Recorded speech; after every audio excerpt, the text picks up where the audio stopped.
잠깐 서신 채로요. 오늘 제가 하나님 말씀 봉독하도록 하겠는데요. 우리 오늘 말씀은 사도행전 28장 1절부터 16절까지인데요. 봉독은 6절까지만 하겠습니다.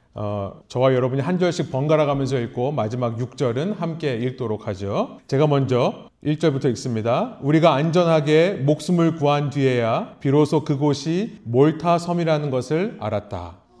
우리에게 친절을 베풀어 주었다. 비가 내린 뒤라서 날씨가 추웠으므로 그들은 불을 피워서 우리를 맞아 주었다. 바울이 나뭇가지를 한아름 모아다가 불에 넣으니 뜨거운 기운 때문에 독사가 한 마리 튀어나와서 바울의 손에 달라붙었다. 섬 사람들이 그 뱀이 바울의 손에 매달려 있는 것을 보고 이 사람은 틀림없이 살인자이다. 바다에서는 살아나왔지만 정의의 여신이 그를 그대로 살려두지 않는다 하고 서로 말하였다. 그런데 바울은 그 뱀을 불 속에 떨어버리고 아무런 해도 입지 않았다. 함께 읽습니다.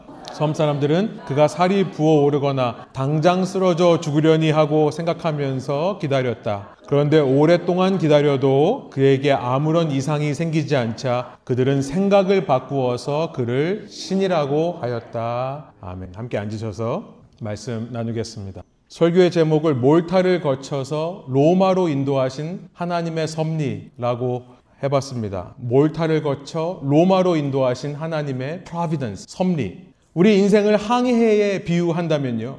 그 항해에서 때로 폭풍이 불어올 때가 있습니다. 원하는 길로 가지 못하고 밤새도록 애쓰며 스트레스 받는 일들이 찾아옵니다. 출렁이는 바다에서 살기 위해 사투를 벌이는 선원들의 모습이 꼭 내 모습 같을 때가 있게 되는 것입니다. 그 폭풍을 통해 배우는 것들이 있다는 말씀을 지난 2주 동안에 나누었었습니다. 슬라이드를 보여주시면 폭풍을 통해 배울 수 있는 것이 무엇인가? 폭풍을 통해 우리는요, 먼저 나의 삶의 미션, 사명을 발견하게 해주는 유익을 겪게 됩니다. 두 번째로 폭풍을 통해 우리의 믿음이 더해지고 강해집니다. 폭풍을 만나고 나니 세 번째로 삶의 우선순위들이 정리가 됩니다. 그리고 폭풍 속에서 참된 용기가 길러진다고 했습니다. 먹고 힘내는 게 아니라 힘내서 먹게 되는 거죠. 하나님의 말씀이 그제서야 내 안에 세상이 줄 수 없는 참된 용기를 불러일으키기 시작하는 것입니다. 그리고 폭풍을 통해 마지막으로 주위를 둘러보는 애정을 갖게 된다. 사랑을 베풀며 섬길 줄 알게 된다라고 했습니다. 결국 우리 인생 우리가 발버둥을 쳐봐야 더 멀리 갈 수도 없고 더 빨리 갈 수도 없고 더 평안하게 갈 수도 없다는 사실을 깨닫는다면 폭풍 가운데서 내가 할 수 있는 일은 뭐냐면 나와 같이 그 폭풍에 동참하고 있는 사람들을 돌아보는 것이라고 했습니다. 백부장 율리오처럼 혹은 바울처럼 섬기며 사는 겁니다. 그런 상황 가운데서도. 많은 사람들이요, 폭풍 가운데서 도대체 하나님은 어디 계시냐라고 질문하고 따지는 일들이 있습니다. 이 땅에 자연재해가 일어날 때 혹은 내 삶에 재앙 같은 일들이 다가올 때 도대체 하나님은 어디서 뭐 하고 계시냐라고 묻는 것입니다. 한 가지 확실한 것이 있습니다. 하나님은요, 폭풍 속에서 하나님을 믿는 사람들의 섬김과 사랑, 애정 가운데 계십니다. 그들의 애정을 통해 하나님께서 역사하신다는 사실만큼은 확실한 것입니다.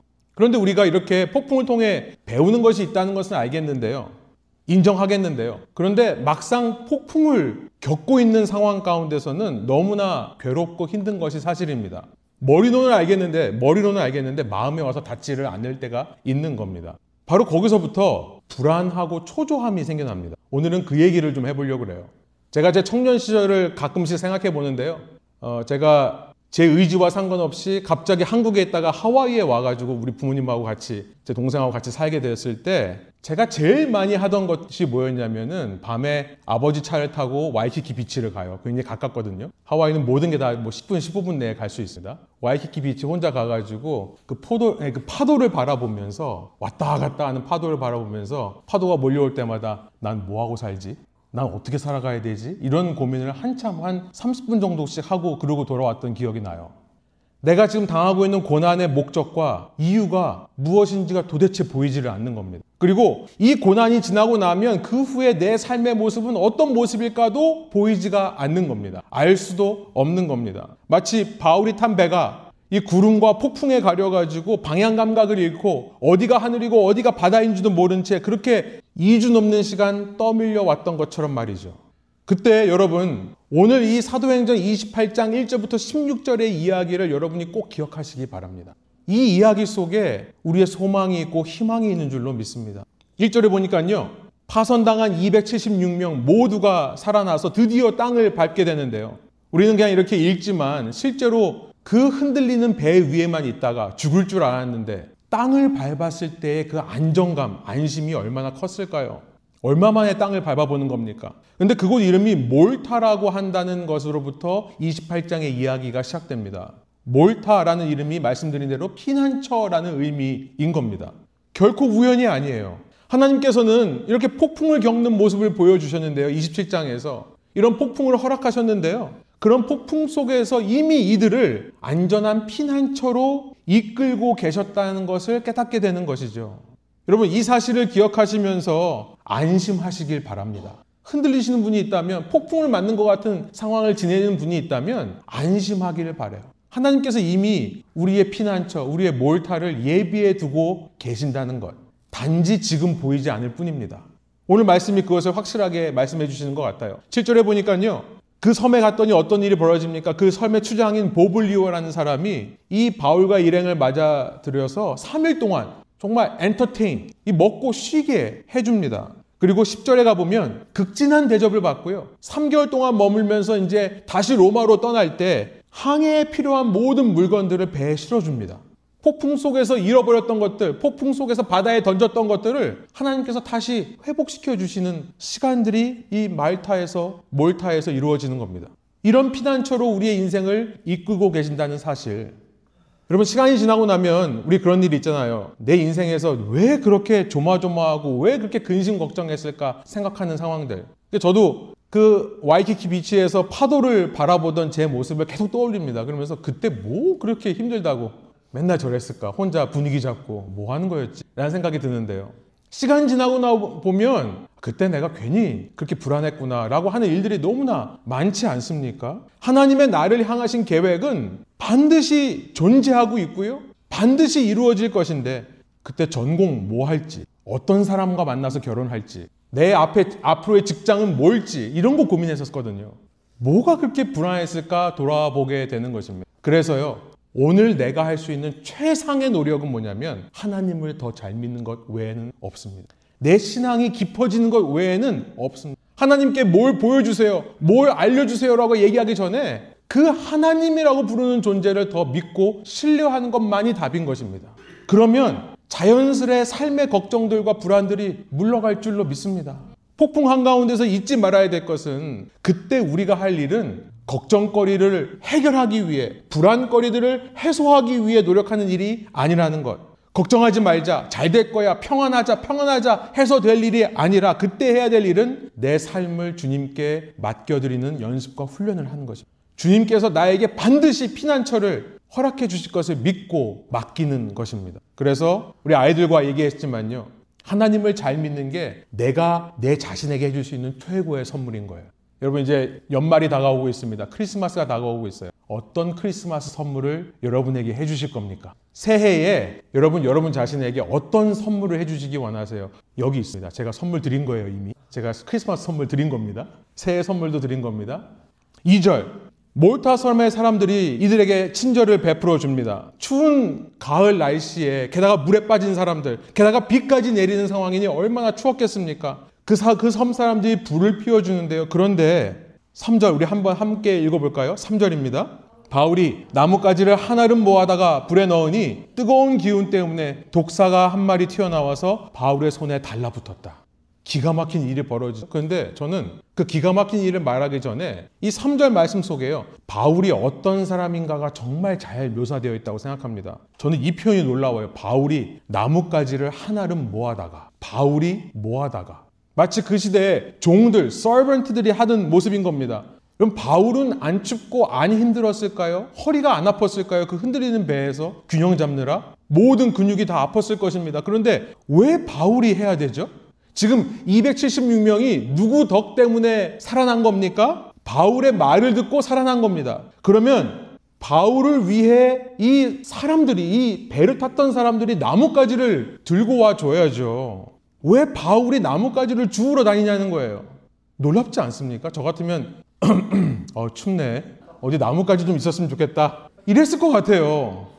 여러분, 바울은 정말로 겸손한 사람이었다는 것을 알게 됩니다. 정말로 바울은 섬기기 위해 태어난 사람이구나. 섬김을 받으려고 태어난 사람이 아니라 섬기려고 태어난 사람이구나. 여러분, 하나님의 사람들은 바로 이런 사람들입니다. 왜냐하면 우리가 믿는 예수님이 이런 분이시기 때문에 그래요. 섬김을 받으려 하지 않고 도리어 섬기려 하고 자기 목숨을 많은 사람의 대속물로 주기 위해 이 땅에 오신 분이 예수 그리스도이시기 때문에 그렇습니다. 결국 폭풍을 통해 그리스도인들의 참된 진가와 가치가 세상 속에서 발화하게 되는 거예요.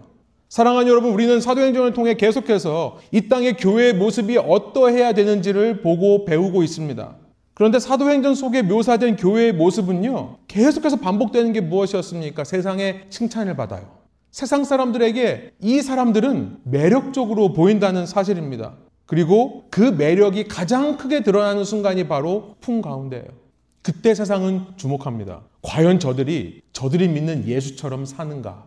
이 바울의 일행은요, 그렇게 끝까지 다른 사람들을 섬기는데요. 근데 정말 기가 막혀요. 그가 불에 넣은 나뭇가지 속에서 뱀이 튀어나와서 바울의 손을 문 것입니다. 4절에 보니까요, 이 뱀이 바울의 손에 달려가지고 대롱대롱 달려있다는 표현이 나오는 거죠. 그랬더니 사람들이 이 사람은 바울은 틀림없이 살인자다 이렇게 얘기하는 장면이 나옵니다. 여러분, 주 1세기에 요세푸스라고 하는 역사가가 있습니다. 그도 이 파손을 당한 경험을 기록으로 남긴 것이 있는데요. 그가 탔던 배에 한 600명 정도가 타는 배였다고 하는데 살아남은 사람은 90명 남짓이었다는 기록이 있습니다. 그 당시 상황에 폭풍을 만난 배에서 276명이 14일 동안 사투를 벌였는데 전원 생존한다는 것은 기적 중의 기적입니다. 들어보지를 못했어요. 얼마나 놀라운 기적이니 그 몰타 사람들이 아무도 관계도 없고 모르는 사람들이 섬겨줍니다. 이 사람들은 특별히 신의 보호를 받은 사람이라고 확신했기 때문에 이 몰타 사람들이 불을 피워준 거예요. 그 정도로 기적입니다. 그런데 그런 기적 같은 일을 경험하고서는 너무나 허망하게 뱀에 물려 죽는다? 그 장면을 보던 섬 사람들은요, 이것은 정의의 여신이 한 일이다 라고 생각했던 것입니다. 그리스 신 중에 디케 혹은 네메시스라고 하는 신이 있습니다. 디케라고 하는 여신은 정의의 여신이에요. 아마 디케를 얘기했는지도 모르겠어요. 그러나 또 네메시스라고 하는 여신은 복수의 여신입니다. 정의를 이루되 이 retribution, 잘못한 사람들을 끝까지 찾아가서 벌을 줌으로써 정의를 세우는 신이 네메시스예요. 저는 아마 이 네메시스를 가리킨 것이라고 생각합니다만, 중요한 것은 교회가 고난을 당할 때 사람들은 처음에는 비웃을 수 있습니다. 혹은 무시할 수 있습니다. 아니, 하나님을 믿는다면서 자기가 믿는 하나님이 저것도 못 지켜주냐? 이럴 수 있어요. 그러나 그 고난을 지나면서 세상 사람들의 상식과 세상 사람들의 생각을 뒤엎는 사람들이 크리스천들입니다. 끝까지 고난 속에서도 섬기는, 끝까지 고난 속에서도 중심을 잃지 않는 교회의 모습을 보면서 세상이 감명을 받게 되는 거예요. 아무런 해를 입지 않는 것을 보게 되는 겁니다. 5절이에요. 바울은 아무런 해도 입지 않았다. 마가복음 16장 18절에 말씀하신 대로, 예수님 말씀대로 뱀에 물려도 해를 입지 않는다는 말씀이 그대로 이루어지는 겁니다.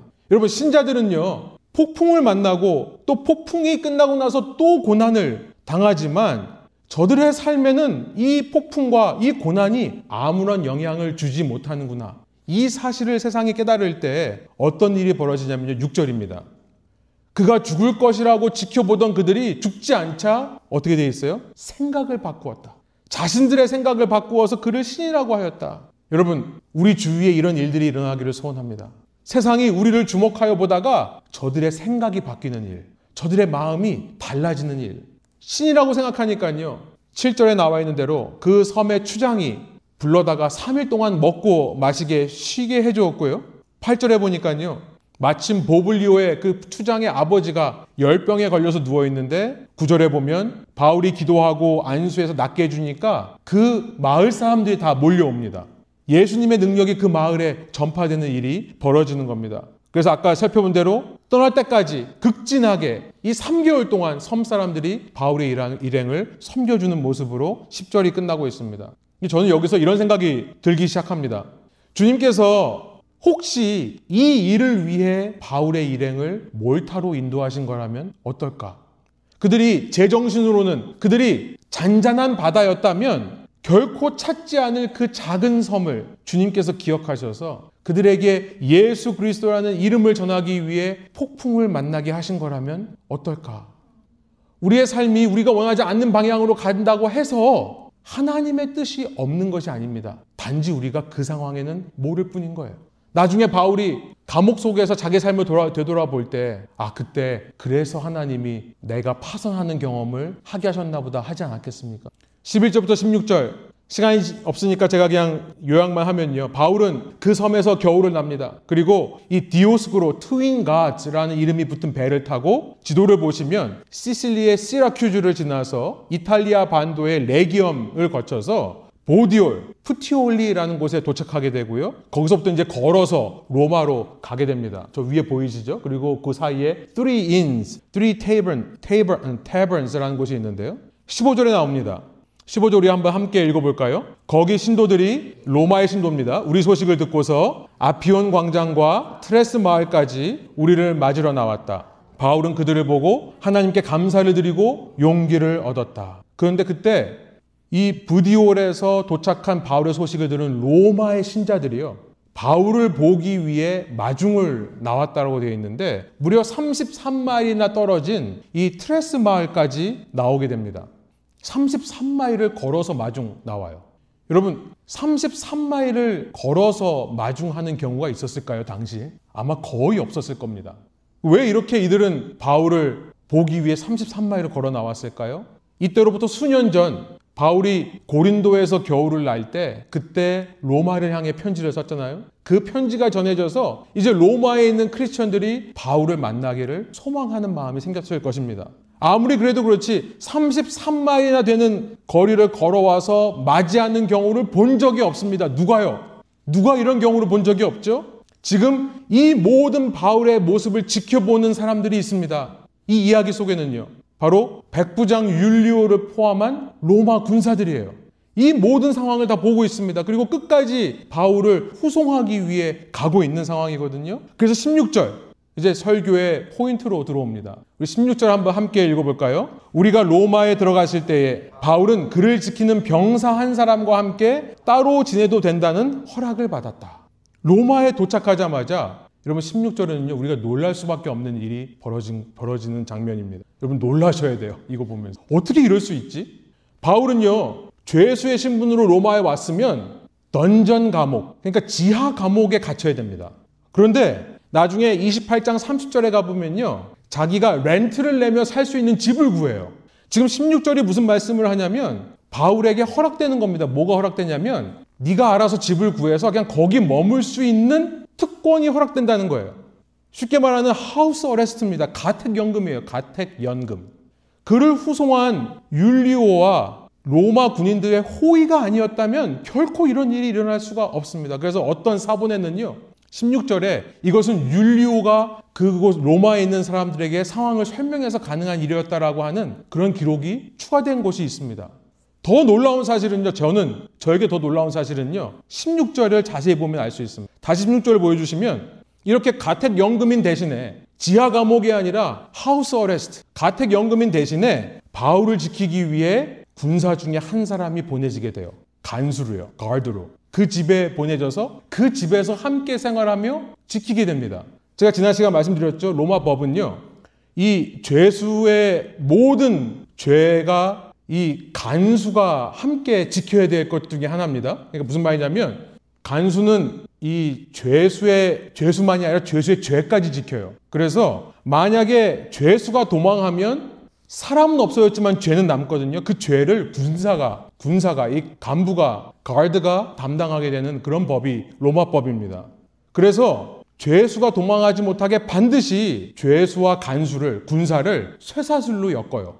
1대1로 쇠사슬을 엮어놔서 못 도망가게 합니다. 죄수가 도망하면 그 죄수의 죄를 군사에게 묻기 때문에 그래요. 그러니까 20절에 가보면 여러분 성경 있으면 보시기 바랍니다만 28장 20절에 가면 아직도 바울은 쇠사슬을 차고 있는 상황입니다. 가택연금이지만. 그 말은 무슨 말이에요? 그 옆에는 그와 쇠사슬로 연결된 누가 있다는 거예요? 군사가 있다는 거예요. 간수가 있다는 겁니다. 또 로마 법은요 오랫동안 이렇게 군사와 죄수를 묶어놓으면 이 둘 사이에 정이 생길까 봐 일정 시간 이 군사를 로테이트 시킵니다. 교대 근무하게 했습니다. 이게 법이에요. 여러분 지금 얼마나 놀라운 상황인지 아십니까? 얼마나 놀라운 상황인지 아세요? 바울은 이렇게 가택연금으로 이제 황제 앞에서 재판을 받게 될 때까지 30절에 보면 2년 동안 갇혀있게 되는데요. 이 2년 동안 하우스 어레스트이기 때문에 가택연금이기 때문에 많은 사람들을 집으로 초대해서 만날 수 있었습니다. 게다가 자신과 쇠사슬로 연결된 로마 군인들을 한 명이 아니라 많이 만날 수 있게 되는 것입니다. 여러분, 바울과 쇠사슬로 연결되면 어떤 얘기를 들을까요? 예? 바울과 쇠사슬로 연결된 사람이 어떤 영향을 받을까요? 여러분 상상이 되십니까? 지금 이 상황이? 하나님께서 지금 로마 군대의 군사들을 또 로마라고 하는 그 당시 세상 최고의 도시, 그 도시 사람들을 바울이라는 덫으로 밀어넣고 있는 겁니다. 바울은요, 앞서 1차부터 3차까지 전도 여행을 통해 수천 마일의 거리를 걸어 다녔던 사람입니다. 그렇게 수천 마일을 여행하느라 얼마나 많은 비용을, 시간을 썼겠습니까? 그런데 이 마지막 로마로의 여행은요, 가만 보니 모든 비용이 공짜예요. Free, paid by the government. 로마 정부가 돈을 낸 겁니다. 그 배도, 모든 식량도 죄수의 신분이기 때문에 바울이 쓸 돈이 하나도 없는 거예요. 게다가 그가 돌아다닐 필요도 없습니다. 그는 편하게 어떤 집에 머물면서 그 로마라는 세상 최고의 도시에 사는 사람들을 만날 기회를 얻습니다. 그들이 찾아오게 돼요. 게다가 무엇보다 로마에 머물고 있는 로마 군사들. 당시 군인들은요, 백성 중에서도 엘리트입니다. 최정예예요. 그 군사 중에서도 로마에 거하는 군사들은 최정예 중에 최정예입니다. 그 엘리트이자 최정예인 사람들에게 복음을 전할 수 있는 기회를 공짜로 그냥 앉아서 얻게 된다는 것입니다. 바울이 얼마나 신났겠어요. 제가 바울이면요, 와, 이제서야 하나님이 나의 사역의 길을 열어주시구나 할 것 같아요. 그러니까 빌립보서 1장, 똑같은 이 로마 감옥에 있을 때 쓴 또 하나의 편지가 빌립보서인데요. 빌립보서 1장 12절부터 13절에서 그가 이렇게 말한 것이 결코 허풍이 아님을 알게 됩니다. 12절, 13절 우리 한번 한 목소리로 읽어볼까요? 형제자매 여러분, 내게 일어난 일이 도리어 복음을 전하는 데에 도움을 준 사실을 여러분이 알아주시기를 바랍니다. 13절, 내가 그리스도 안에서 감옥에 갇혔다는 사실이 온 친히 되와 그 밖에 모든 사람에게 알려졌습니다. 우리 한국어 번역이 조금 감동이 덜한데요. 원래 번역 영어로 보시면요, 내가 그리스도 안에서 감옥에 갇혔다는 사실이 아니라 원어로 보면 내가 그리스도를 위해서 감옥에 갇혔다는 사실이 온 친히 되어 그 밖에 모든 이 도시 사람들에게 전파되었습니다 라고 말하고 있는 거예요. My imprisonment is for Christ. 내가 예수 때문에, 예수를 위해 감옥에 갇힌 사람이라는 사실이 모두에게 알려졌다는 것을 얘기하고 있습니다. 자, 여러분, 이제 설교의 포인트입니다. 이 상황과 폭풍의 상황을 한번 연결해 보죠. 예루살렘에서 가이사랴로 갔다가 거기서 2년 동안 감옥에 갇혔던 바울, 거기서 배를 타고 로마로 가던 길에 파선을 당합니다. 과연 이 바울이 탄 배가 폭풍을 만나서 몰타 섬에 파선하고 바울이 나뭇가지를 줍다가 뱀에 물리는 일, 이런 바울에게 일어난 이해할 수 없는 기상천외한 고난과 고통들이 없었다면 과연 바울이 로마에 왔을 때 이 로마에서 이렇게 기가 막힌 전도의 기회, 사역의 문이 열릴 수 있었을까요? 그가 이 로마라고 있는 로마한 곳에서 가택연금을 지내면서 쓴 4개의 편지, 에베소서, 빌립보서, 골로새서, 빌레본서, 에빌골빌이라고 우리가 외우죠. 이 4가지 책이 과연 쓰일 수 있었을까요? 그가 지하 감옥에 갇혔다면. 여러분 생각해 보세요. 만일 파선과 몰타에서의 경험이 없었다면 바울은 결코 자신을 후송한 백부장 율리오의 호의를 얻을 수 없었을 것입니다. 확실합니다. 27장을 보면요, 율리오라는 백부장의 이름이 5번 나오는데요, 27장 11절에서 이 백부장은 바울을 믿지 않습니다. 그랬던 이 백부장이 43절에 가면 바울을 향해 호의를 품게 돼요. 그러니 그런 바울의 모습을 옆에서 지켜본, 그러면서 이 사람이 얼마나 많은 사람에게 선한 모습으로 섬기고 선한 영향력을 나눠줬는가를 본 이 백부장이 로마에 왔을 때 힘을 써줘서 바울로 하여금 가택연금을 당하게 한 것이 아니겠습니까? 여러분, 정상적이고 비바람 없는 평안한 순항을 했다면 결코 율리오 같은 로마의 엘리트가 바울과 같은 죄수를 거들떠보지도 않았을 텐데 그를 향해 감명받고 호의를 베풀 마음은 절대 들지 않았을 것입니다. 그가 믿는 하나님이 어떤 분인지 율리오가 직접 그 하나님의 능력을 경험할 일도 없었을 것입니다. 파선이 없었다면, 여러분 그 파선의 경험을 만들어주기 위해 하나님께서는 바울을 2년 동안이나 가이사랴의 감옥에 갇히면서 결국 황제에게 상소하게 하셨고요. 그 가이사랴의 감옥에 갇히게 하기 위해 바울로 하여금 예루살렘에서 붙잡히게 하셨고요. 그 예루살렘에서 붙잡히게 하기 위해 3차 전도여행 기간 동안에 잘 사역하던 바울의 마음속에 갑자기 하나님께서 예루살렘으로 가야겠다라고 하는 생각을 불어넣어 주신 것이 아니겠습니까?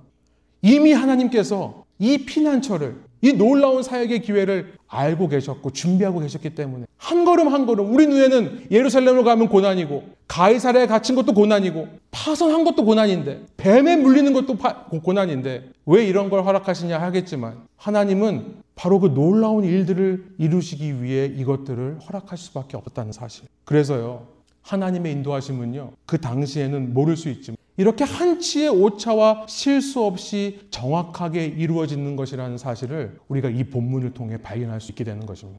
여러분, 이 말씀을 꼭 기억하시기 바랍니다. 시간이 지나고 보니 확실하게 보여요. 하나님께서 얼마나 놀라운 능력으로 한 걸음 한 걸음 바울의 고난 가운데 인도하고 계셨는지, 그 종착지를 위해 반드시 있어야만 했던 것들이 바로 예루살렘에서의 순환, 가이사랴에서의 감옥, 그리고 파선의 경험, 뱀에 물리는 경험이었다는 사실을 깨닫게 되는 거예요. 그러니 걱정하지 마세요.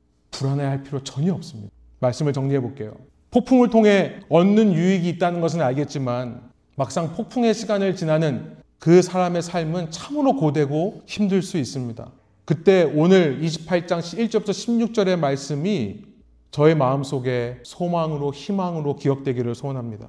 폭풍 가운데서도 우리의 삶을 주님의 손에 맡겨드릴 수 있는 연습과 훈련이 되는 말씀이 되기를 원합니다. 폭풍을 통해 피난처로 인도하실 수 있는 하나님, 얼마든지 악을 들어서 우리가 생각하지 못했던 최선을 이루실 수 있는 하나님의 놀라운 능력이 나를 이끌고 계심을 잊지 않기를 소원하는 겁니다. 그때 나의 모든 마음속에 있는 걱정과 불안들이 설 자리를 잃게 되는 줄로 믿습니다. 그래서 하나님을 잘 믿고 하나님을 끝까지 신뢰하는 것이 내가 내 자신에게 해줄 수 있는 최고의 선물이 되는 것입니다. 여러분, 그렇게 그 시간을 끝까지 이겨내며 주님을 붙잡는 사람들은 그 주님을 신뢰하는 모습이 이 세상에서 해와 같이 빛날 줄로 믿습니다. 그게 교회예요. 그 교회를 통해 인간의 힘으로 이룰 수 없던 복음의 진전과 복음의 능력이 주위 사람들에게 나타나는 아름다운 일들이 저희에게 생겨나기를 소원합니다. 우리 마지막으로요, 고린도후서 12장 9절부터 10절 말씀을 읽고 끝나겠는데요. 바울의 고백입니다. 그러나 주님께서는 내게 이렇게 말씀하셨습니다. 내 은혜가 내게 족하다. 내 능력은 약한 데서 완전하게 된다. 그러므로 그리스도의 능력이 내게 머무르게 하기 위하여 나는 더욱더 기쁜 마음으로 내 약점들을 자랑하려고 합니다. 그러므로 나는 그리스도를 위하여 병약함과 모욕과 궁핍과 박해와 곤란을 겪는 것을 기뻐합니다. 내가 약할 그때에 오히려 내가 강하기 때문입니다. 아멘. 함께 기도합니다. 하나님, 이 시간 바울의 4차 전도 여행, 우리는 이것이 전도 여행인지 몰랐습니다. 그저 억울하고 또 억울한 일을 겪으면서 고생을 하는 바울의 모습인 줄로 알았습니다. 그러나 하나님께서 이전 1차, 2차, 3차 전도 여행의 모든 것들을 초월하는 놀라운 일을 이루시기 위한 하나님께서 주관하시는, 하나님께서 이끌어 가시는 전도 여행이라는 것을 깨달았습니다. 주님, 우리의 삶도 주님께서 이렇게 이끌어 가시는 줄로 믿습니다. 바울의 하나님이 내 하나님이시요 우리의 하나님이십니다. 하나님, 우리의 삶에도 주님께서 우리를 주님의 피난처로 인도하실 거라는 굳은 믿음과 확신으로 모든 근심과 불안, 걱정과 싸워 이기는 참된 믿음의 능력이 나타나게 해주시고, 주님, 우리 교회도 이 땅에 그런 교회로 주님 앞에 귀하게 사용받는, 쓰임받는 교회 될 수 있도록 인도하여 주옵소서. 나에게 해줄 수 있는 최고의 선물은 하나님을 믿는 것이며 하나님께 내 삶을 맡겨드리는 것인 줄로 믿사오니, 이 시간 그렇게 고백하는 주님의 자녀들마다 주의 영께서 그의 마음을 어루만져 주셔서 내가 노력하지 않아도 내 안에서 근심과 걱정, 불안이 사라지게 하여 주옵소서. 감사드리며 예수 그리스도의 이름으로 기도합니다. 아멘.